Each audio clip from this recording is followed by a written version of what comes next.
Hello, welcome to part 3 of my beginner's guide for dungeon crawl, just for getting to the lair. So my stream accidentally cut out last time, or my recording cut out last time, and I actually found the lair, but it didn't all get recorded, so I went back to Nessos to show just maybe what I deal with him. He's notoriously difficult as a unique, and he kills a lot of characters. He can blink around, he can haste himself, and he's the only enemy that can fire arrows that have both poison and fire. So because I know he can do a ton of damage to me in range, I'm gonna make a brother in arms and walk towards him. So once again, I'm gonna try and hide behind my brother. And look, I'm going very low. Let's see. I'll try and hide, and there, Nessos dies. Now, in the original version of this playthrough, he wouldn't have died. I would have just run away from him, and that would have been completely okay too. See, I went really low from just a couple arrows, but the main thing was what I did there was I spammed my brothers in arms. I made sure I could have one of those up at all times. Or maybe I didn't spam it. I could have had a couple at once, but I tried to use those as meat shields. And also, it would have been valid as soon as I see Nessos, because I know he's so tricky. I could have just hit a teleport scroll left, gone down the floor, already had almost cleared this, so no big deal. Notice I have red poison. I just want to quaff a potion of curing right then and there. So, heal up to full, as I've always said. And now I will move down.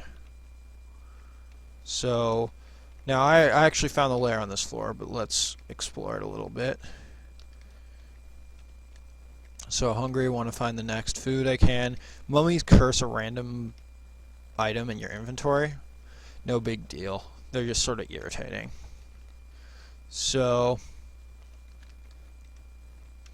doing the explore. Oh wow. Now I don't know why I'd find a blink frog this early, especially alone, because they usually come in groups. Maybe it was near the lair entrance, but so there I found the lair. Let's go down. So I'm gonna make something called a stash. This is where I drop stuff that I don't want to lose. Like, say we have these 2 potions of cure mutation. I'm gonna drop those, and I'm just gonna drop things that I don't need. Those 2 axes. This war axe of flaming, this battle axe of chopping should be well enough. Because hydras, I need to be able to chop their heads off with the flaming. Otherwise, they'll just grow their heads back. So I'll drop confusion. I'll drop 1 to digging because I already have 1. Now rings of ice, just don't use them. I might have mentioned this before. Rings of fire and ice. It's really better just to have a ring of protection from fire, ring of protection of ice from ice. If you really want to, because these will make you vulnerable to the other element. If you really want to carry it around, don't wear it all the time. It could be good if you say go to an ice cave or whatever. I just don't bother because I know I can handle it. So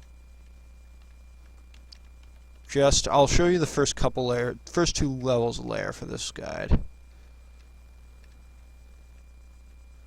And then maybe for the next part, I'll just clear lair by myself, and keeping with the theme of a beginner's guide.